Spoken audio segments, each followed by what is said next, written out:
আল্লাহর কসম, আল্লাহর কসম, আল্লাহ তাআলার কসম, আল্লাহর দিন যেখানে কায়েম নাই শান্তি সেখানে আসবে না। এটা একেবারে সহজ কথা, একদম সাফ কথা। শান্তি আল্লাহর দিনে, এর বাইরে কোথাও নেই। বেইজ্জতি আল্লাহর দিনের বাইরে, ইজ্জত শুধু আল্লাহর দিনের ভিতরে। ওমর ইবনুল খাত্তাব রাদিয়াল্লাহু তাআলা আনহু এক রাতে বের হয়েছে, মরুভূমির মাঝখানে দেখেন নিবু নিবু আলো জ্বলে। এত রাত, কিসের আলো? আস্তে আস্তে কাছে ভিড়লেন, দেখেন এক মহিলা কি জানি একটা জিনিস হান্ডির মধ্যে নাড়াচাড়া করতেছে আগুনের উপরে। কাছে গিয়ে দেখেন হান্ডির ভিতরে কিছুই নাই, খোলা হান্ডি, কিচ্ছু নাই, এক ফোঁটা পানিও নাই। বললেন, মা এটা কি? বুঝলাম না, আপনি আগুন জ্বালিয়ে এই হান্ডি নাড়াচাড়া করছেন কেন? কয়, আপনি আপনার রাস্তায় যান, আপনি শুনে কি করবেন? কয়, না আমার শুনতে হবে একটু। কয়, শুনবেন? শুনতেই হবে? বলে হ্যাঁ। বলে, দেখেন আমার কিছু অবুঝ বাচ্চা আছে, আমি অসহায় গরিব মানুষ, তাদের খাদ্য যোগান দেওয়ার আমার কোনো তৌফিক নাই।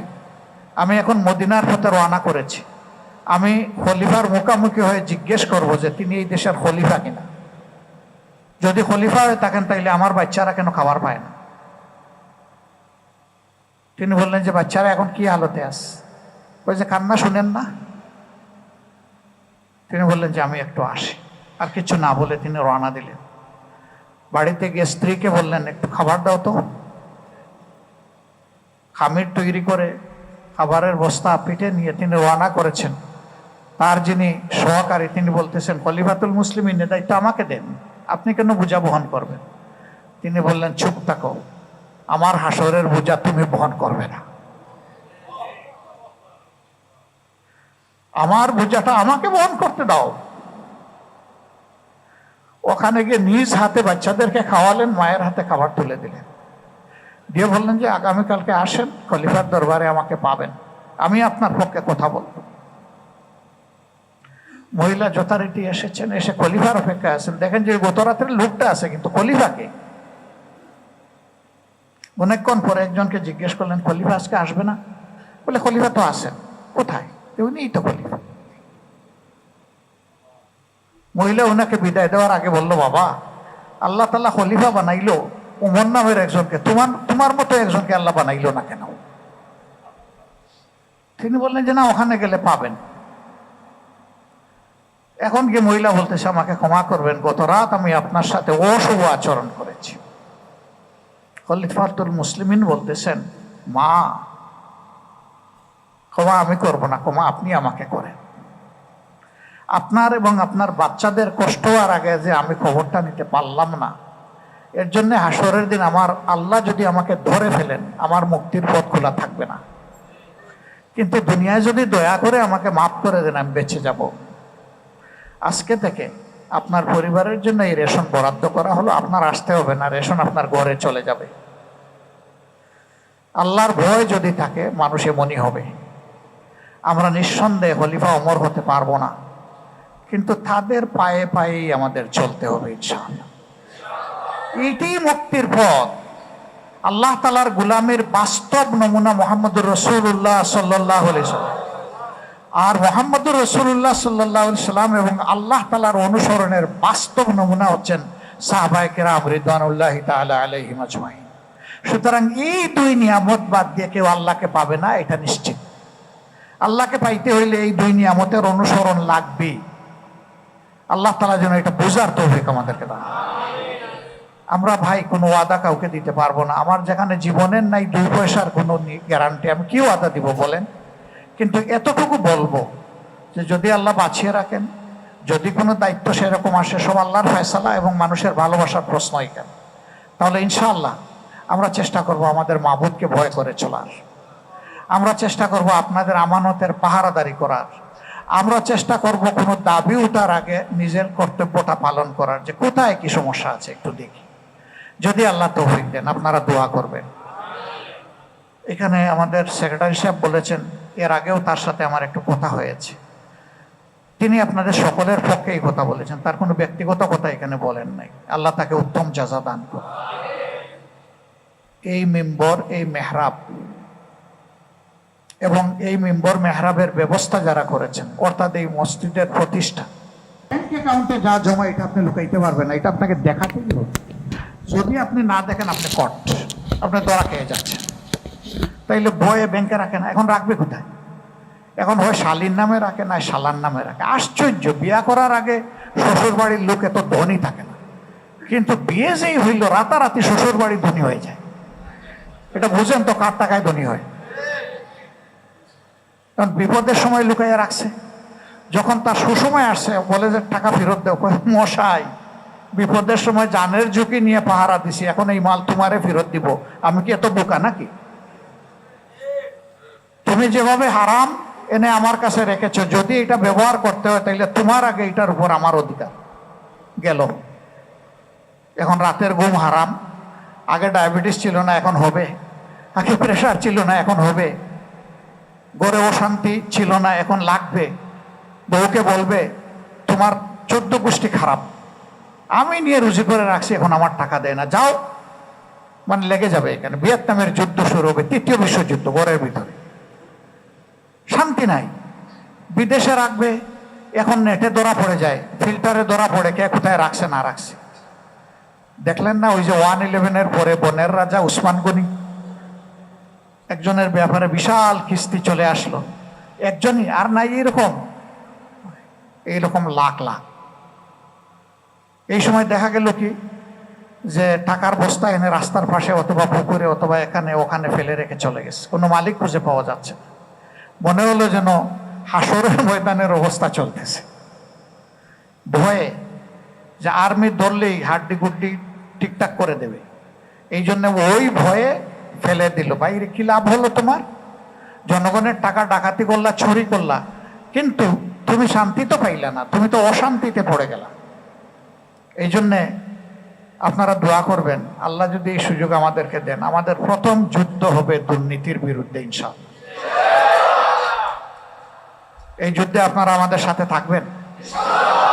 যদি দেখেন যে আমরাও দুর্নীতিতে লিপ্ত হয়ে গেছি, আমাদের বিরুদ্ধেও যুদ্ধ করতে হবে, আমাদেরকেও ছাড়বেন না। এই একটা জায়গা যদি ঠিক হয়, আলহামদুলিল্লাহ রাষ্ট্রের মেরুদণ্ড সোজা হয়ে যাবে। এর সাথে আরো 2টা জিনিস আসে, যুগ হলে সোনায় সোহাগা হবে। শিক্ষা ঠিক, জাতির মেরুদণ্ড ঠিক, তারপরে বিচার ঠিক, অবিচার দূর, আর থাকবে না। এই 3 জিনিসের ব্যাপারে আল্লাহ যদি আমাদেরকে কোনো দায়িত্ব দেন, আমরা কারো কাছে মাথা নত করব না। রাষ্ট্রের যিনি প্রধানমন্ত্রী হবেন, তিনি ওই লোকটার মতো যদি কোনো দোষ করেন, যে লোক দোষ করার কারণে আইনের আওতায় আনা হবে, তার মুখের দিকে তাকানো হবে না, তিনিও আইনের আওতায় যাবেন। হযরত উমর ইবনুল খাত্তাব রাদিয়াল্লাহু তাআলা আনহু জুমার খুতবা দিতে দাঁড়ালেন। একজন মুসল্লি দাঁড়াইয়া বলল, আমিরুল মুমিনিন, আজকে আপনার খুতবা শুনবো না আমার প্রশ্নের জবাব না দিলে। তিনি বললেন, হোয়াট কোয়েশ্চেন? কি প্রশ্ন আপনার, বলেন। এই যে বায়তুল মাল থেকে, রাষ্ট্রের কোষাগার থেকে সবাইকে কাপড় দিল, আপনি যেমন 1 টুকরা পাইছেন আমিও পাইছি, আমার টুকরা দিয়ে লম্বা জামা হলো না, আপনার জামাটা লম্বা হলো কিভাবে? জবাব দেন। রুক্ষ ভাব ভর্তি নিয়ে তিনি এই প্রশ্ন করলেন। আমিরুল মুমিনিন থেমে গেলেন, খুতবা তিনি দিলেন না। ছেলে আব্দুল্লাহকে বললেন, আব্দুল্লাহ ইবনে ওমরকে, দাঁড়াও বাবা, তোমার কথায় আমি আমল করেছি, জবাবটা তুমি দাও। তিনি দাঁড়ালেন, দাঁড়ায় বললেন, আল্লাহর বান্দা, আপনি যে প্রশ্ন করেছেন এটা যথার্থ, কিন্তু এর সমাধান হলো রাষ্ট্রীয় কোষাগার থেকে আপনি যেমন পেয়েছেন আপনার ছেলেও তেমন পেয়েছে, আমার বাবা যেমন পেয়েছেন আমিও তেমন পেয়েছি। আমি বাবাকে শুধু এতটুকু অনুমতি চেয়েছিলাম যে বাবা, আপনি অনুমতি দিলে খাজানচিকে আমি একটু বলবো যে আমাদের 2 টুকরা কাপড় যেন আলাদা না হয়, 2 টুকরা যেন এক করে আমাদেরকে দেয়, আমারটা আর আপনারটা। কারণ আপনি রাষ্ট্রের খলিফা, আপনার কাছ থেকে দেশ বিদেশ থেকে প্রতিনিধি আসে, রাষ্ট্রের সম্মানে আমি চাই আপনার একটা সুন্দর লম্বা জামা হোক। খাজানচি এই অনুরোধটা রক্ষা করেছেন, শুধু আমাদেরটা মাঝখানে কাটেন নাই। দেখেন আমার গায়ে কিন্তু আপনাদের মতো নতুন জামা আজকে নাই, আপনারা সবাই নতুন জামা পরে আসছেন, ওই আমারটা আর বাবারটা 2টা মিলে জামা লম্বা হয়েছে। আল্লাহর বান্দা আল্লাহু আকবার, আপনাদের মতোই আল্লাহু আকবার বলে বললেন, আমিরুল মুমিনিন, এবার আপনি আপনার খুতবা দেন। যদি কিতাবুল্লাহ এবং সুন্নতে রাসূলুল্লাহর আলোকে সমাজ গঠন হয়, তাহলে আমিরুল মুমিনিনকে একজন মুসল্লি ছাড়ে নাই, আমাকে ছাড়বে কেন, আপনাকে ছাড়বে কেন? সবাই জবাব দিয়ে তার আওতায় আসবে। জবাব দুই জায়গায়, মূল জবাব আল্লাহ তাআলার দরবারে, আর দুনিয়ার জবাব যাদের হক হকতুল্লাহ মানুষের দরবারে। এই দুই জায়গায় জবাব নিশ্চিত করা হবে ইনশাআল্লাহ। যিনি এমপি নির্বাচিত হবেন, কাউন্সিলর নির্বাচিত হবেন, জনগণের অধিকার আছে আগের দেওয়া তার ওয়াদার বিচ্যুতি হলে রাস্তায় দাঁড় করিয়ে জিজ্ঞেস করা ভদ্রতার সাথে, আপনি তো জনাব এইরকম আমাদেরকে কথা দিয়েছিলেন, কিন্তু আমরা তো তার বাস্তবায়নটা দেখতে পাচ্ছি না, আপনি কি বলবেন যে কবে এর বাস্তবায়ন হবে, অথবা কেন হলো না, আপনি কি একটু বলবেন? তিনি জবাব দিতে বাধ্য। আপনাদের গ্যাসের সমস্যা না, আরো অনেক সমস্যা আছে। আমি কিন্তু হাঁটি, মাঝে মাঝে লুকাই লুকাই হাঁটি। আপনাদের ড্রেনগুলোও কোনো মানে নাই। একটা মাত্র নালা আমি দেখলাম, আয় রে আল্লাহ, সমস্ত ময়লা আবর্জনায় ভর্তি। কোনো সুস্থ মানুষের পাশ দিয়ে হেঁটে যাওয়ার কোনো উপায়, আপনাকে নাক চাপতেই হবে, রুমাল বাঁধতেই হবে, মাস্ক পরতেই হবে। কেন এমন হলো? আমি কিছুদিন এই এপ্রিল মাসে চীন সফর করে আসলাম, জুলাই মাসে। ড্রেইনের পানি দেখলে আফসোস জাগে, মনে হয় যেন এটা মার্বেলের মতো চকচক করতেছে। নদীতে নিয়ে গেল আমাদেরকে দেখাইলো, ছোট ঝর্ণায় নিয়ে গেল আমাদেরকে দেখাইলো, একই অবস্থা। আমরা জানতে চাইলাম যে এই চমৎকার ব্যবস্থাপনা কিভাবে। বলে যে সংশ্লিষ্ট জনপ্রতিনিধিকে বছরে 2 বার এখানে এসে গোসল করতে হবে। করো বেটা, এখন গোসল যাও, গোসল করতে হলে তো গোসলের পানি লাগবে। এই দেশটা কিন্তু আপনার আমার মতো মুসলমানের দেশ না। হ্যাঁ, সেখানেও কিছু মুসলমান আছেন। সেই দেশে একটা সিস্টেম এস্টাবলিশ করার কারণে যদি তার রাস্তাঘাট, ড্রেন, কালভার্ট, চ্যানেল সব কিছু, নদী নালা যদি এরকম হয়, তাহলে আমাদের হবে না কেন? আমাদের তুরাগ নদী আল্লাহর দান, আমাদের বুড়িগঙ্গা আল্লাহর দান, আমাদের শীতলক্ষা আল্লাহর দান। কিন্তু আল্লাহর দানের উপর কি যে জুলুম আমরা করেছি। আলকাত্রাও এর চাইতে একটু ফর্সা, পানিগুলো এত নোংরা, আর দুর্গন্ধ কি, ময়লা কি, এটা জুলুম। আপনার আমার শরীরে যেমন শিরা উপশিরা আছে, ধমনী আছে, এগুলা যেমন শরীরকে সচল রাখে, আল্লাহ তাআলার সৃষ্টি এই নদী নালা জমিনকে সচল রাখে, অথচ আমরা এগুলাকে খতম করে ফেলেছি। এই সবগুলায় হাত দিতে হবে ভাই, সঞ্জাল অনেক বড়, সেখানে ধৈর্য ধরা লাগবে, আপনাদের সহযোগিতাও লাগবে। তবে আমরা এতটুকু কথা দিচ্ছি, আল্লাহ দায়িত্ব দিলে আমরা ইনশাল্লাহ কামলা হয়ে কাজ করবো ইনশাল্লাহ। আমরা সাহেব হয়ে নাক ডাকায় ঘুরাবো না, ঘুমাবো না। এই মসজিদ যারা পরিচালনা করেন, এই মসজিদে হাজির হয়ে যুগ যুগ ধরে যারা কিয়াম কেরাত রুকু সেজদা আদায় করেন, আল্লাহ তাআলা তাদের সবাইকে ক্ষমা করুন। আপনাদের সাথে আমাদেরকে আল্লাহ ক্ষমা করুন। আপনাদের একজন ভাই হিসাবে আমি 2টি দোয়া চাই আপনাদের। নাম্বার 1, আল্লাহ যেন আল্লাহর এই গুলামের দ্বারা মানুষের কোনো ক্ষতিটা না করায়, আল্লাহ যেন আমাকে হেফাজত করেন। 2 নম্বর, আল্লাহর দিন, আল্লাহর কসম, আল্লাহর কসম, আল্লাহ তাআলার কসম, আল্লাহর দিন যেখানে কায়েম নাই, শান্তি সেখানে আসবে না। এটা একেবারে সহজ কথা, একদম সাফ কথা। শান্তি আল্লাহর দিনে, এর বাইরে কোথাও নেই। বেইজ্জতি আল্লাহর দিনের বাইরে, ইজ্জত শুধু আল্লাহর দিনের ভিতরে। নবী আসার দ্বারা শেষ, লা নবিয়্যা বাদা। রাসূল করিম সাল্লাল্লাহু আলাইহি সাল্লামের পরে আর কোনো নবী আসবেন না।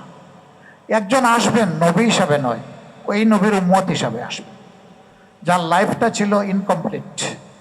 হযরত ঈসা ইবনে মারইয়াম আলাইহিস সালাম, তিনি আসার পরে দুনিয়ার মাত্র 40 বছর থাকবে, তারপরে শেষ। তারপরে সবাইকে উঠার ডাক, না দিয়া বেজে উঠবে, সবাই গিয়ে ওখানে হাজির হবে।